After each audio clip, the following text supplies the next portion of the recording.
মৃত্যুর যমদূত মালাইকা যখন আমার আপনার সামনে এসে দাঁড়াবে, সেই সময় আমাদের মানসিক অবস্থাটা কি হবে? অর্থাৎ মৃত্যুকালীন ও পরবর্তী কয়েক সেকেন্ড যা যা ঘটে, আজকে তাই নিয়ে আলোচনা করব কোরআন এবং বিজ্ঞানের ভিত্তিতে। মৃত্যুর পূর্বে এক অদৃশ্য শক্তির উপস্থিতি আপনারা টের পাবেন, যে কিছু একটা এসে সামনে যেন দাঁড়িয়ে আছে। তিনি আর কেউ নন, তিনি হচ্ছেন মালাকুল মউত, অর্থাৎ তিনি নফস হরণকারী মালাইকা। এই সময়ে মৃত্যুকালীন ও পরবর্তী কয়েক মুহূর্ত বিজ্ঞানীরা এর নাম দিয়েছে এনডিই, অর্থাৎ নিয়ার ডেথ এক্সপিরিয়েন্স। এই যে নিয়ার ডেথ এক্সপিরিয়েন্স বা যে অভিজ্ঞতা, সেই অভিজ্ঞতা কি কি হয়, এটি হচ্ছে মূলত আলোচনা। প্রথম যে অভিজ্ঞতাটা দেখতে পাবেন বা আমরা দেখব, সেটা হচ্ছে টানেল অফ লাইট, অর্থাৎ অন্ধকার সুড়ঙ্গের মতো কিছু একটা, মানে একটা সুড়ঙ্গ, একদম গাঢ় একটা অন্ধকার। দূরে সুড়ঙ্গের ভেতরে দূরে কোথায় একটি উজ্জ্বল আলো দেখা যাবে, অত্যন্ত উজ্জ্বল আলো। এটাকে বলে টানেল অফ লাইট। অনেকেই মনে করেন যে একটা শান্তির দিকে তাকে টানছে, ওই লাইটটি তাকে টানছে, এরকম অনুভূতি হবে।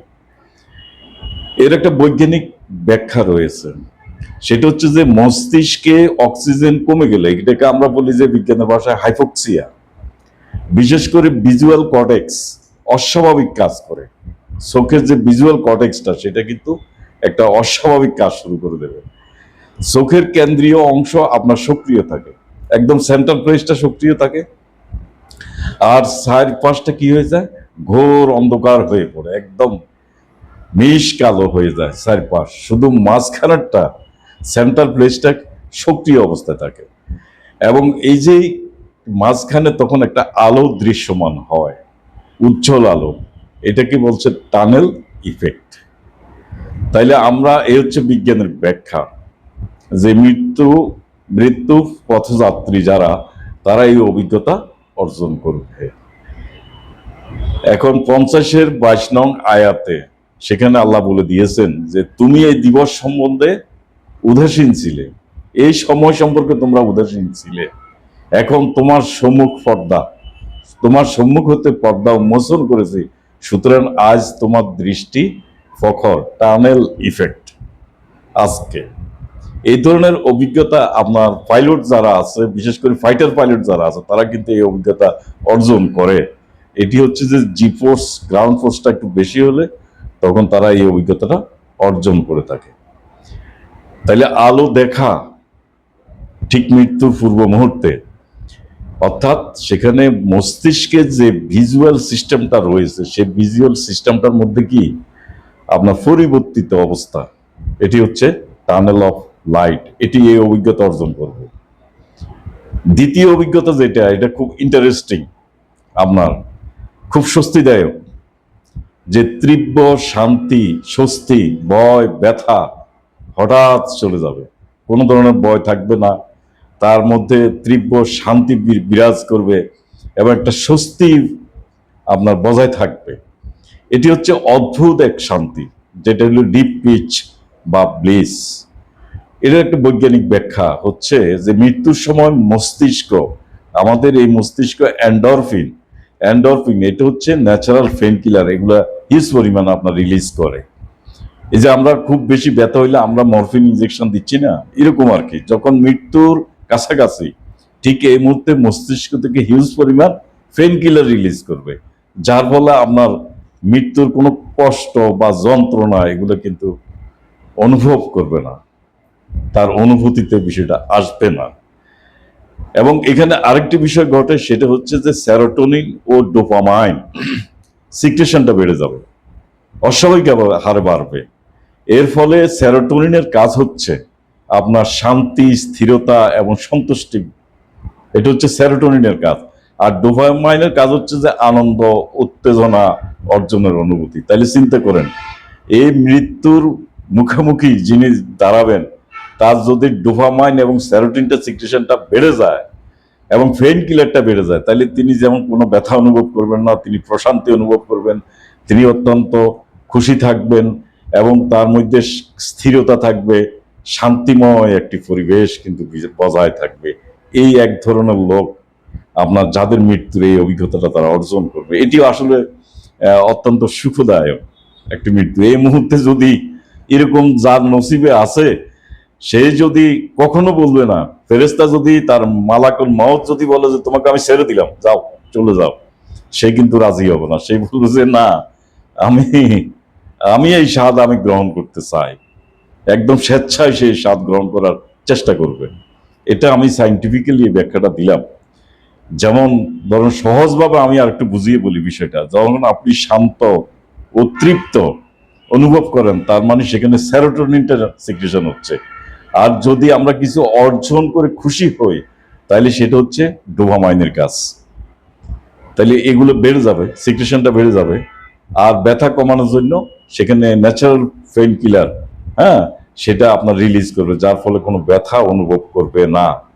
এবং এই ব্যক্তি যারা এই অভিজ্ঞতা অর্জন করবে, তারা এমন প্রশান্তি লাভ করবে যে জীবনে কখনো এই ধরনের প্রশান্তি বা শান্তি তারা অনুভব করে নাই।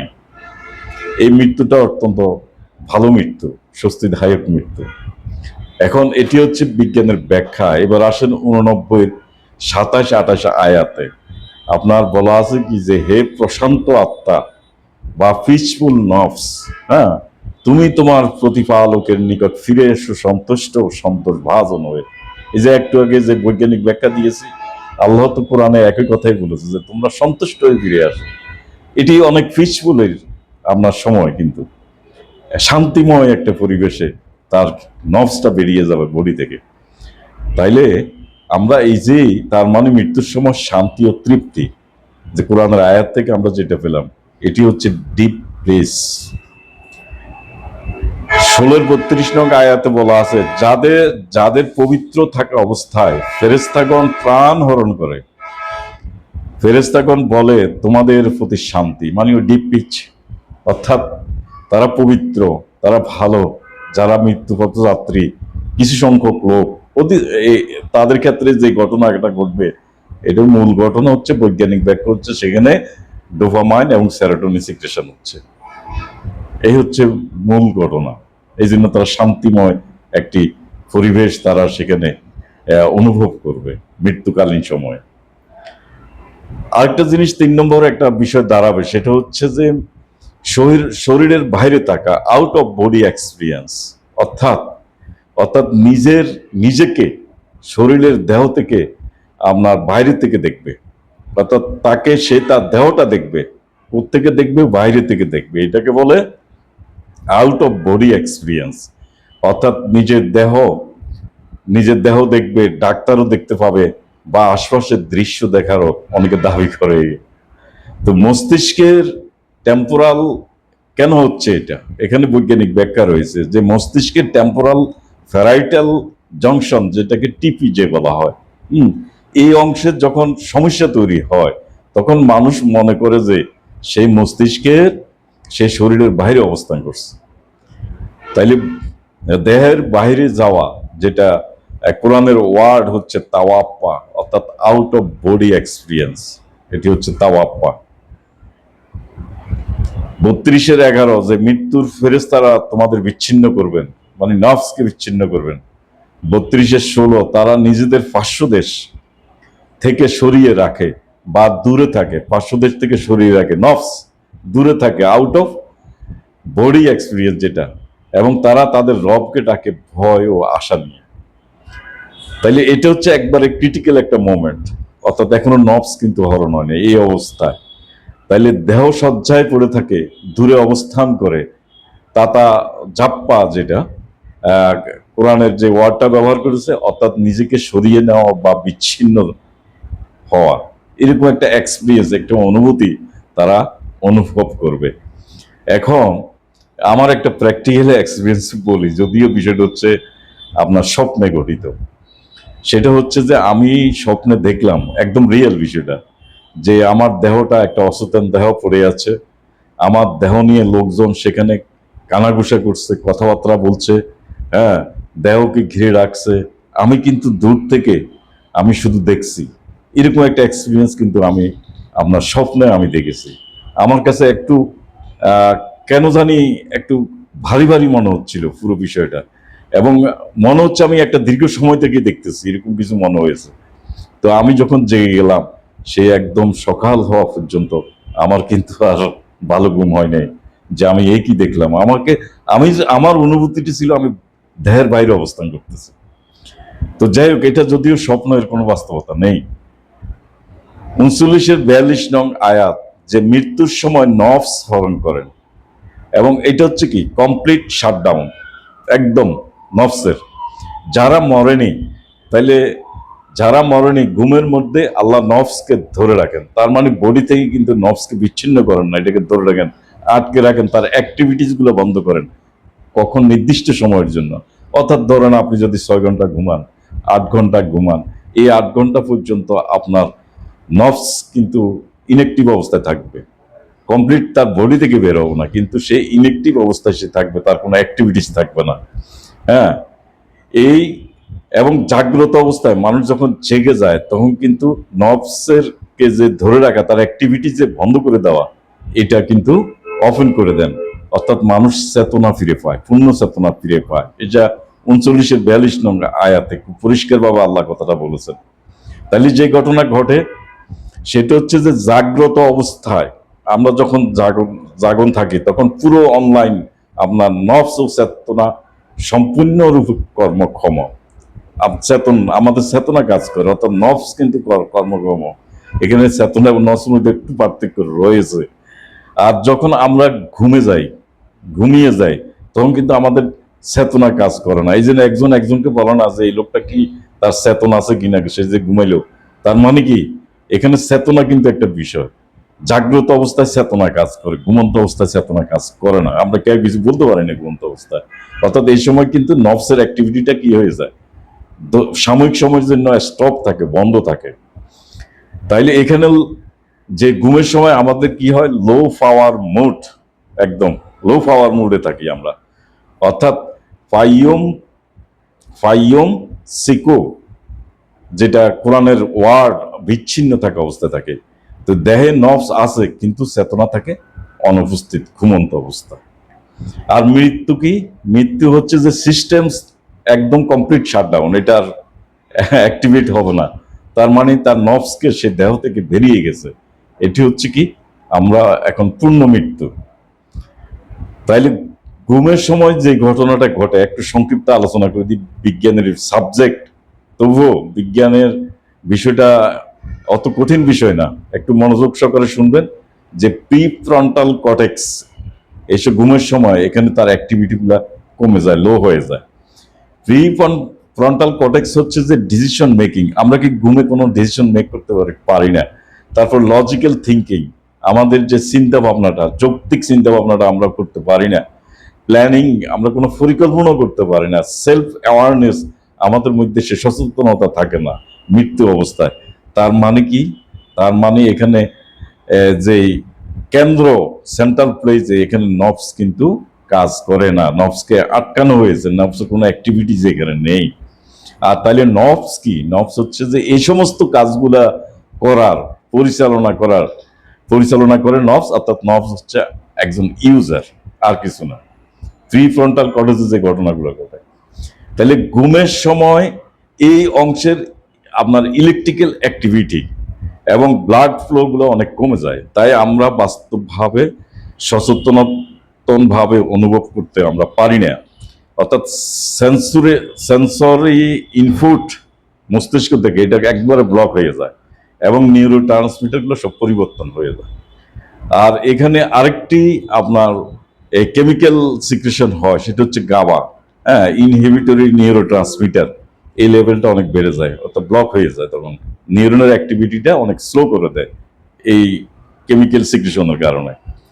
তাইলে এখানে কিন্তু মৃত্যুর সময় আপনার ডোপামাইন এবং নর এপিনেফ্রিন লেভেলটাও আপনার অনেক কমে যায়, অর্থাৎ ডোপামাইন থাকে না। যার ফলে আমরা যেটা জাগ্রত অবস্থায় যে অ্যাক্টিভিটিস গুলো আমাদের থাকে, সেটা কিন্তু মৃত্যুকালীন অবস্থা, ঘুমে থাকা অবস্থা, সেটা আমরা অনুভব করি না।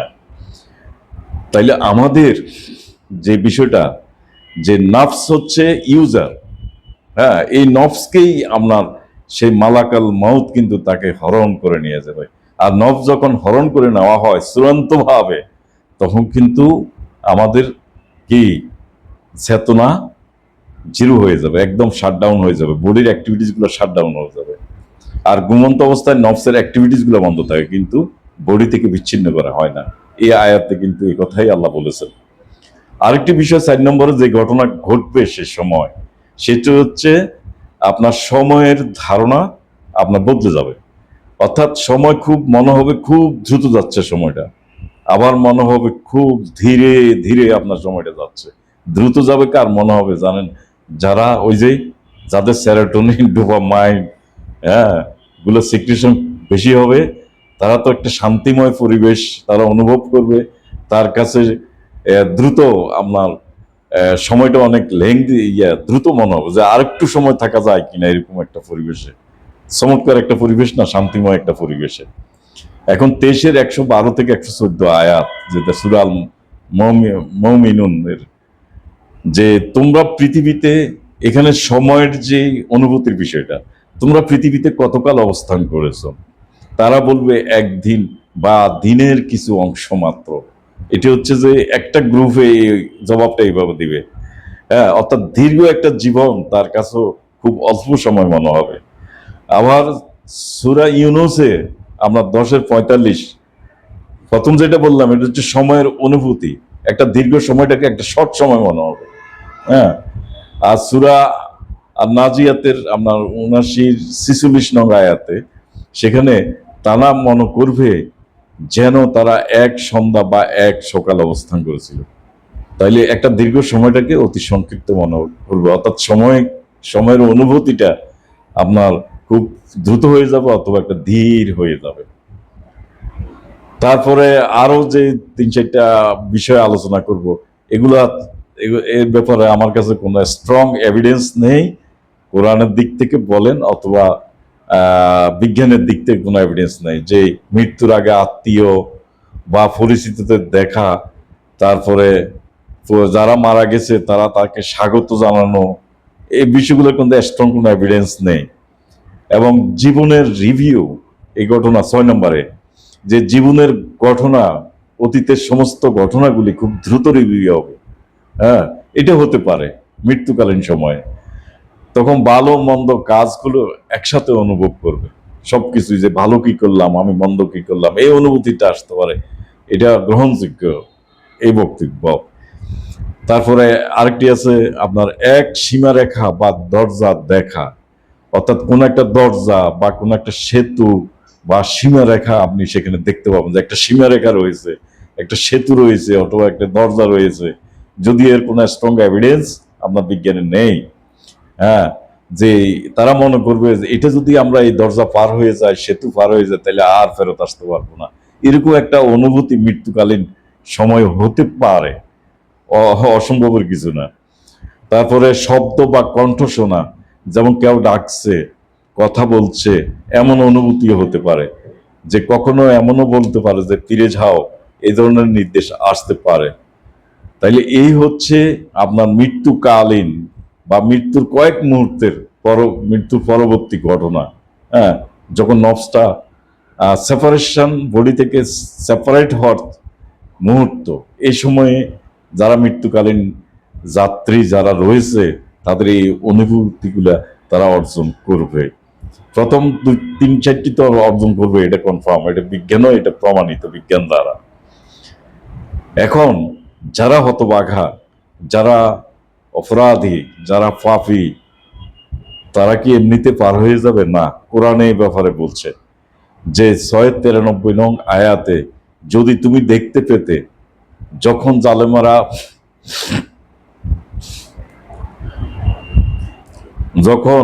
জালেমেরা মৃত্যু যন্ত্রণায় থাকবে, আর ফেরেশতাগণ হাত বাড়িয়ে বলবে তোমাদের নফস বের করো, আজ তোমাদেরকে অবমাননাকর শাস্তি দান করা হবে, কারণ তোমরা আল্লাহ সম্বন্ধে অন্যায় বলতে আর আয়াত গ্রহণে অধ্যত্ব প্রকাশ করতে। যেহেতু কোরআনের আয়াত এই ঘটনা ঘটবে, তাহলে একটা অংশের জন্য ভালো ঘটনা ঘটবে, আরেকটা অংশের জন্য কিন্তু এটা একটা যন্ত্রণাদায়ক অবস্থা।